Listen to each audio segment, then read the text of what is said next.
and the protocol has been established, I would like to again recognize government officials, Deputy Prime Minister, the Honorable Intern Press, my MP, Mr. Frederick Bacovine, all government officials, Bahamas Institute of Business and Technology officials here in attendance.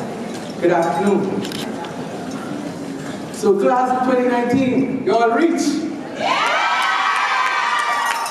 I would like to give you all a personal round of applause. Let's give them a round of applause.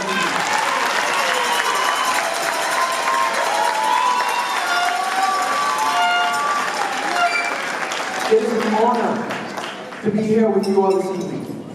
Let me first extend my thanks to President Dr. Desmond Forbes for extending the invite to me to be here on this auspicious occasion. I would also like to extend a heartfelt congratulations to Ms. Laverne Gardner and the awesome Bibt Freeport team for your efforts in coordinating this ceremony that will mark a milestone in the lives of these 54 graduates. I'll be honest, the invitation to speak at today's commencement ceremonies came as a small shock to me. After all, they could have chosen anyone. Someone older, someone more distinguished, someone with more life experience. But they chose me, this little black boy from Pine Ridge, who at one point was only equipped with a deep desire and a passion to serve my country and my people. As I sat down to prepare for this moment, I was reminded of my own graduation from the University of Iowa. I recall being where you are now, nervous, excited, proud, ready to take on the challenges of the quote-unquote real world and ready to make a real difference. On my own commencement day, I remember being filled with a sense of purpose and fiery determination. I was also ready to secure the bag, make beaucoup d'argent, and cash the big checks. However, I learned relatively quickly, as I imagine you will also, that the money is not nearly as important as your motivations. That said, I'm reminded of the words of the father of the nation, the late Sir Lyndon Pilley, who, in his now famous bend or break speech, said, quote, "There are many people in the Bahamas who are participants and interested in the economic development of the Bahamas. Not all of them, however, are cognizant of or interested in the economic and social welfare of the Bahamian people." He went on to say, quote, "Far too few acknowledge and fewer still accept the fact that development must be shaped to fit the human and social needs of the country where it is taking place. Far too many here adopt the attitude that they have certain guaranteed rights to make money and that is all that matters. Freeport, indeed, has been a miracle of economic development. It has indeed been a shining example of financial wizardry. What it lacks is humanity. What it needs is a social conscience. What it must have before long is a soul." Ladies and gentlemen, class of 2019, I'm here to tell you that you are in a unique position to breathe new life into the same island Grand Bahama. Graduates, you all represent various elements of the island's missing humanity. You are the soul which the former Prime Minister spoke of. You have the power to shape the social conscience of your peers and pave the way for a new generation of Bahamian. One who is unafraid to shake loose the shackles of dependency and embrace what I like to call the why not mentality. Gone are the days of simply aspiring to land a government job. Gone are the days where talented young Bahamians have to wait on their mom or their pa to ask their MP or pastor to accept and beg them for something to do. When the history books are written, it is this group I hope will be considered the trailblazers in that why not era in Grand Bahamas turnaround? Why not start your own business? Why not embrace the power of technology? Why not encourage the efficiency of blockchain technology and digital currencies? Why not tap into the color economies, the blue economy for industries related to the ocean, the green economy for industries related to sustainability, the orange economies, for cultural arts and creative arts industries.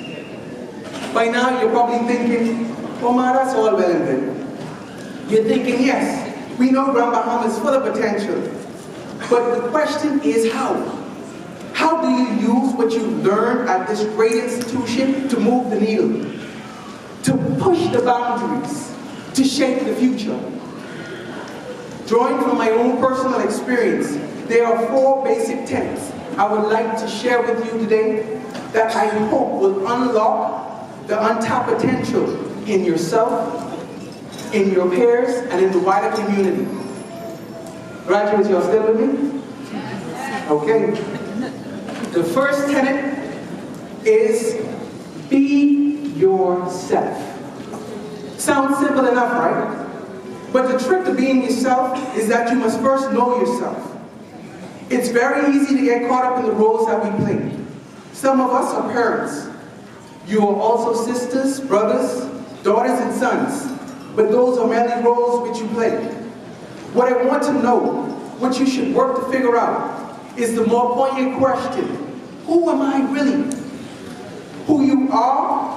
And when you figure out that question, you will be able to speak up, to fight for your rights and the rights of those generations to come.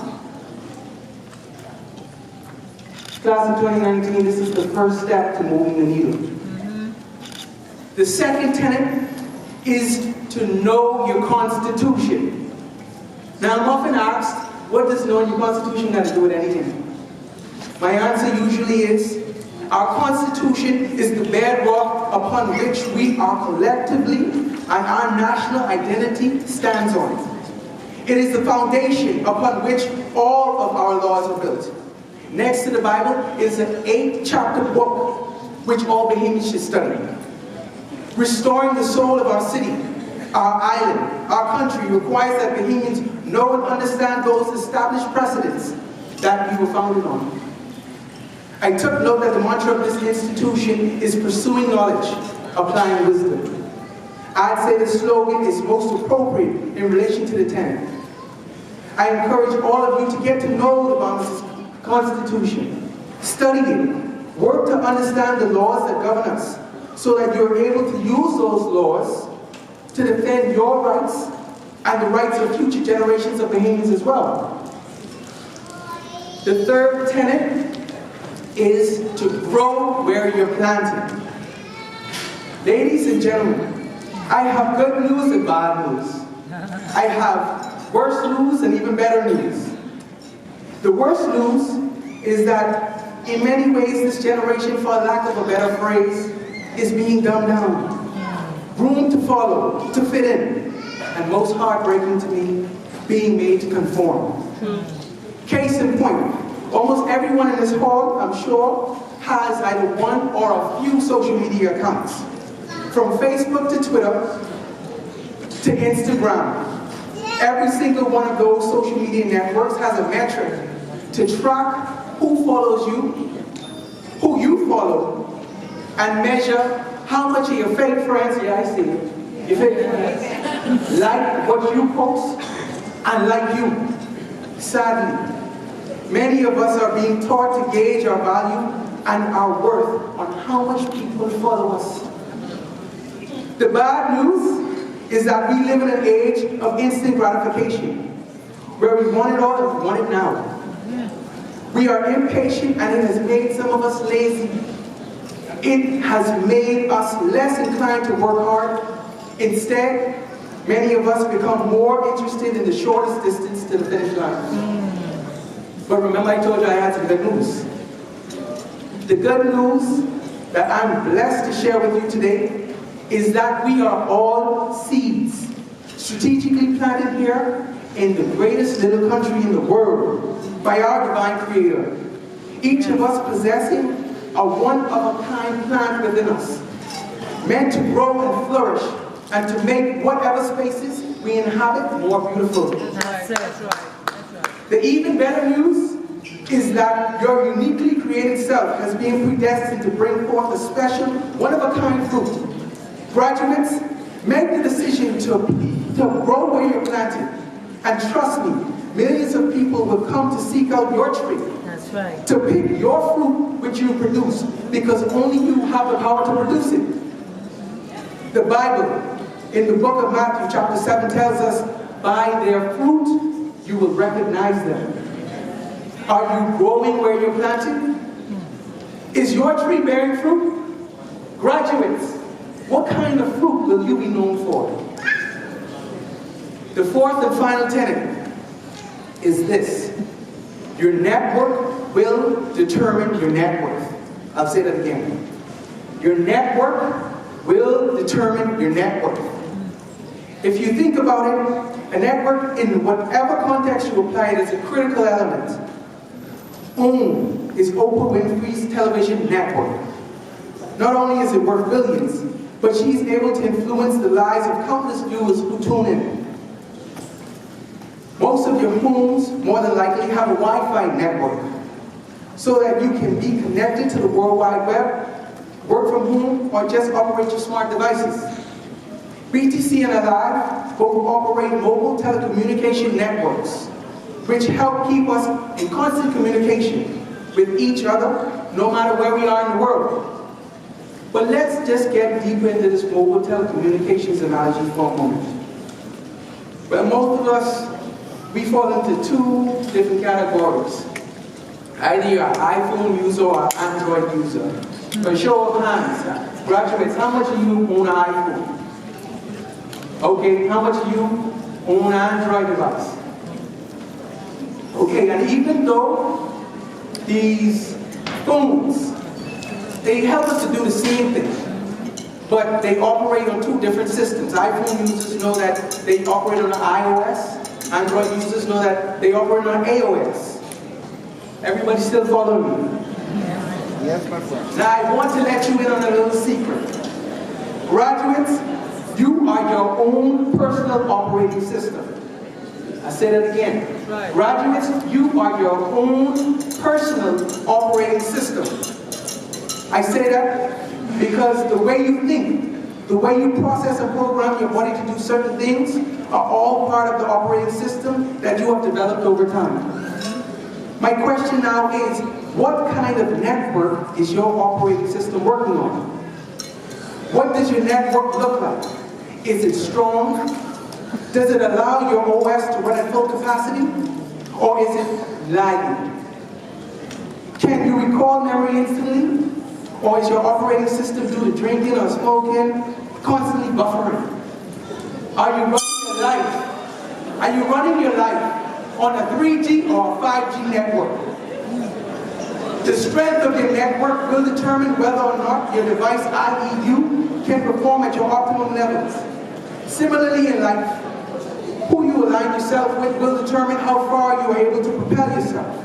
It can determine what kind of opportunities become available to you, how you are perceived by others, and yes, how much money you make. Right. Graduates, I implore you, if you are serious about moving the needle, if you are serious about making an impact, upgrade your network. Oh, yeah. Because believe you me, your network in today's era will determine your network. That's right. That's very good. Ladies and gentlemen, class of 2019, we are all too aware of the economic challenges which have plagued Grand Bahamas. The city, once known for its magic, is often described as a ghost of its former self. Early on, I shared with you an excerpt from Lyndon Pinner's Bend or Break speech. Funny thing is that those words uttered back in 1969 still bear the ring of truth even today. Oh yeah. That's true. I, however, want you to encourage you graduates to do it a bit differently. Do not bend. Do not break. Do not become overwhelmed by the challenges which will inevitably come. In the moments where you feel defeated, remember who you are. Go boldly in the direction of your purpose. Grow, flourish, and inspire others. Do not bend, do not break. The country that we know and love is in a state of transition. The next Bahamas, as prophesied by the late great Dr. Miles Monroe, is now on the horizon. Yes. The promised land is within our grasp, and each of us, members of the Joshua generation, must take up the roles we were predestined for. Proverbs 29 29:18 says, where there is no vision, the people perish. Well then, let's work towards a collective new vision for the Bahamas. A nation where each island state and all its government agencies, industries, and microeconomies can develop a united plan and present a united front to the world. That's right. An archipelagic nation, even though joined and separated by miles of ocean, can, through the determination of its people, maintain a collective consciousness, striving ever towards that loftier goal. That goal being one day to become in its own right the United Island States of the Bahamas. Graduates, thank you so much for this opportunity. Go forth, God bless you, and God bless this great island state called Bahamas.